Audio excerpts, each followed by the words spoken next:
আসসালামু আলাইকুম দর্শক, স্বাগত জানাচ্ছি বাংলা সংবাদে। শুরুতেই থাকছে সংবাদের শিরোনাম।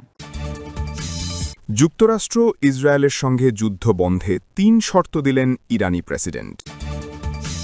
জানাব, যুক্তরাষ্ট্রের মালিকানাধীন তেলের ট্যাঙ্কারে হামলা, ভারতীয় নাবিক নিহত।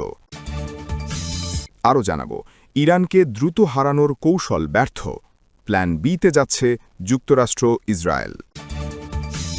এবং সর্বশেষ জানাব, হরমুজ প্রণালীতে আরও ৬ জাহাজে ভয়াবহ হামলা। এতক্ষণ শুনছিলেন সংবাদ শিরোনাম, এবার বিস্তারিত। ইরানের বৈধ অধিকারগুলোর স্বীকৃতি, ক্ষতিপূরণ এবং ভবিষ্যৎ আগ্রাসনের বিরুদ্ধে দৃঢ় আন্তর্জাতিক নিশ্চয়তা, যুদ্ধবন্ধে এটাই একমাত্র পথ, বলেছেন মাসুদ পেজেশকিয়ান। যুক্তরাষ্ট্র ও ইসরায়েলের সঙ্গে যুদ্ধ থামাতে, ভবিষ্যৎ আগ্রাসন বন্ধে আন্তর্জাতিক নিশ্চয়তা, যুদ্ধের ক্ষতিপূরণসহ ৩টি শর্ত হাজির করেছে তেহরান। বৃহস্পতিবার ইরানি প্রেসিডেন্ট মাসুদ পেজেশকিয়ান এক্সে দেওয়া এক পোস্টে এই শর্তগুলো দেন বলে জানিয়েছে একাধিক আন্তর্জাতিক গণমাধ্যম। কোনো চুক্তি হলে তার মধ্যে ইরানের সব বৈধ অধিকারকে স্বীকৃতি দেওয়ার কথাও থাকতে হবে, বলেছেন তিনি। রাশিয়া ও পাকিস্তানের নেতাদের সঙ্গে কথা বলার সময় আমি এই অঞ্চলে শান্তির প্রতি ইরানের প্রতিশ্রুতি পুনর্ব্যক্ত করেছি।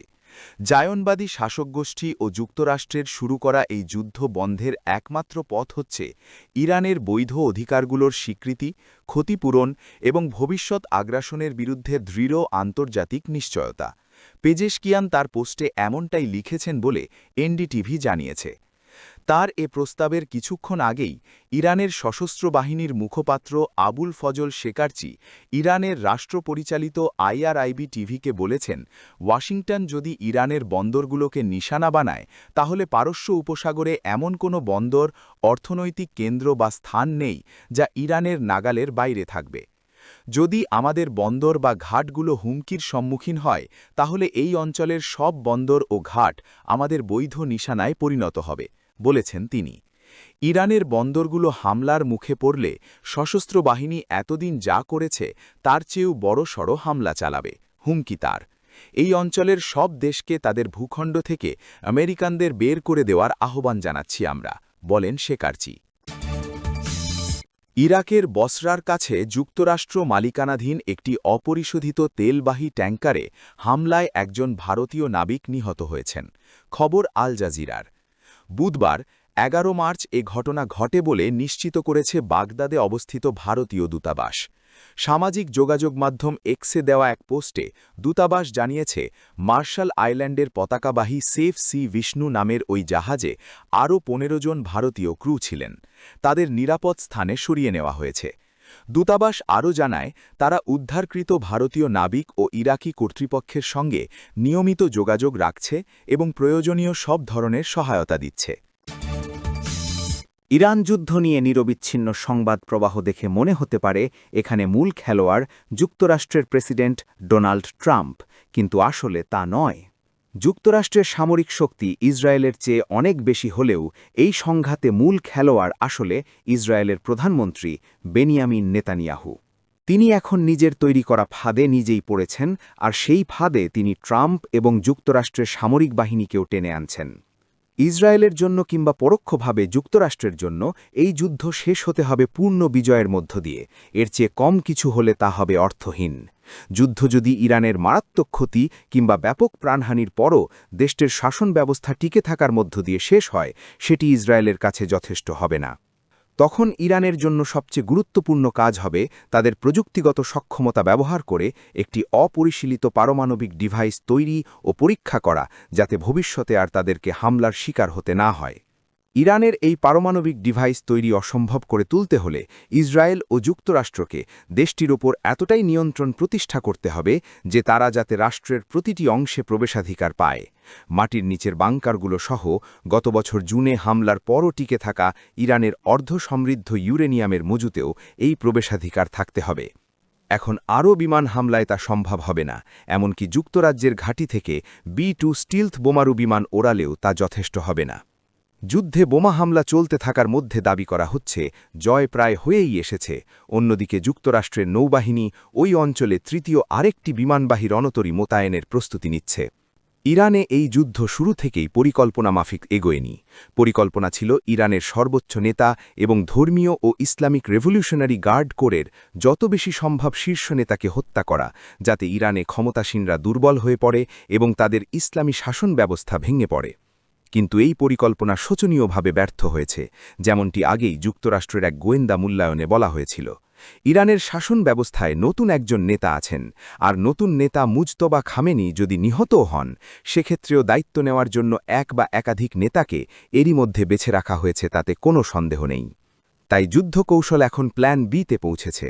এই পরিকল্পনায় দুটি কৌশল আছে। এর মধ্যে অপেক্ষাকৃত কম গুরুত্বপূর্ণ কৌশলটি হল কুর্দি বা বালুচদের মতো সংখ্যালঘু গোষ্ঠীগুলোর সঙ্গে কাজ করে তাদের বিদ্রোহ চাঙ্গা করা, যাতে ইরান ভেঙে পড়তে শুরু করে। এতে কিছু প্রভাব পড়তে পারে, কিন্তু কুর্দিরা শুরুর দিকে ইসরায়েলকে বিশ্বাস করার ব্যাপারে সতর্ক থাকবে, আর ট্রাম্পের নেতৃত্বাধীন যুক্তরাষ্ট্রের ওপর তো আরও কম আস্থাই তারা রাখবে। পরিকল্পনার দ্বিতীয় কৌশলটি অনেক বেশি গুরুত্বপূর্ণ।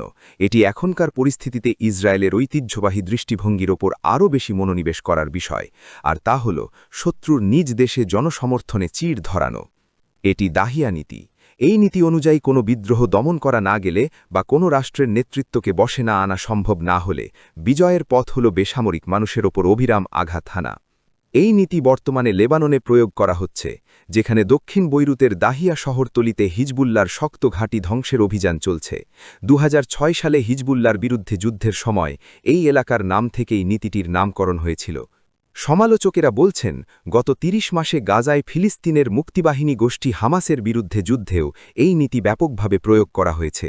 এতে অন্তত 70,000 ফিলিস্তিনি নিহত হয়েছে, আরও বেশি মানুষ আহত হয়েছে এবং গাজার বেশিরভাগ অঞ্চল ধ্বংসস্তূপে পরিণত হয়েছে।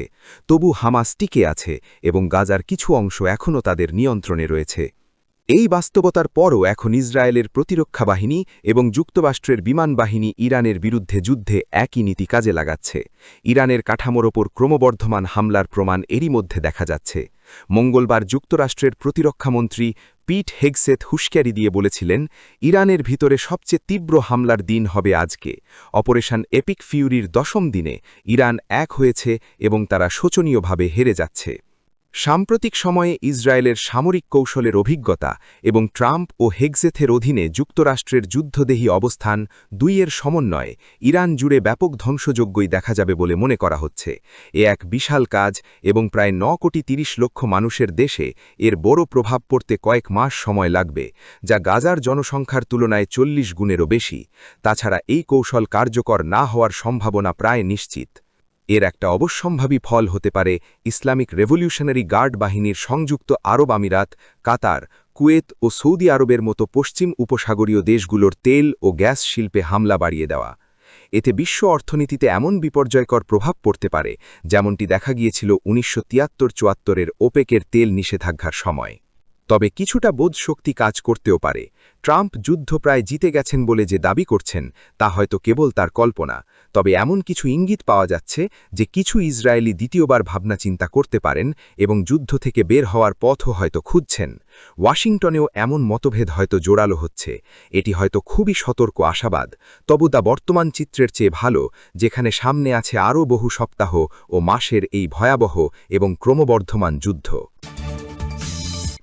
পারস্য উপসাগর ও কৌশলগতভাবে গুরুত্বপূর্ণ হরমুজ প্রণালীতে পাল্টাপাল্টি হামলার ঘটনায় মধ্যপ্রাচ্যের রণক্ষেত্র এখন সমুদ্র সীমায় আছড়ে পড়েছে। বুধবার ইরাকের জলসীমায় বিস্ফোরক বোঝাই ইরানি বোটে আত্মঘাতী হামলায় তেলের ট্যাঙ্কারে ভয়াবহ অগ্নিকাণ্ডের ঘটনা ঘটেছে। এতে একজন ক্রু সদস্য নিহত হয়েছে এবং 2টি জাহাজ সম্পূর্ণ ভস্মীভূত হয়েছে। বন্দর কর্তৃপক্ষ ও সামুদ্রিক নিরাপত্তা সংস্থাগুলো জানিয়েছে, এর ঠিক আগেই পারস্য উপসাগরে আরও 4টি জাহাজ মিসাইল হামলার শিকার হয়েছে। গত 28 ফেব্রুয়ারি ইরান বনাম যুক্তরাষ্ট্র ইসরায়েল সংঘাত শুরু হওয়ার পর থেকে ওই অঞ্চলে আক্রান্ত জাহাজের সংখ্যা দাঁড়িয়েছে অন্তত 16টিতে। এর ফলে বিশ্বের মোট জ্বালানি তেলের 1/5 পরিবহনের রুট হরমুজ প্রণালী দিয়ে নৌযান চলাচল প্রায় স্থবির হয়ে গেছে। এই অস্থিরতার সরাসরি প্রভাব পড়েছে বিশ্ববাজারে। তেলের দাম বেড়ে 2022 সালের পর সর্বোচ্চ পর্যায়ে পৌঁছেছে। ইরানের রেভলিউশনারি গার্ডস সাফ জানিয়ে দিয়েছে তাদের ওপর হামলা অব্যাহত থাকলে এই অঞ্চল থেকে পশ্চিম মিত্রদের জন্য 1 লিটারও তেল রপ্তানি করে দেওয়া হবে না। অন্যদিকে মার্কিন প্রেসিডেন্ট ডোনাল্ড ট্রাম্প কঠোর হুঁশিয়ারি দিয়ে বলেছেন, ইরান তেল রপ্তানি বন্ধ করতে চেষ্টা করলে আরও ভয়াবহ আঘাত হানা হবে। ট্রাম্পের দাবি, ইরানের নৌবাহিনীর সক্ষমতা এখন ধ্বংসের মুখে।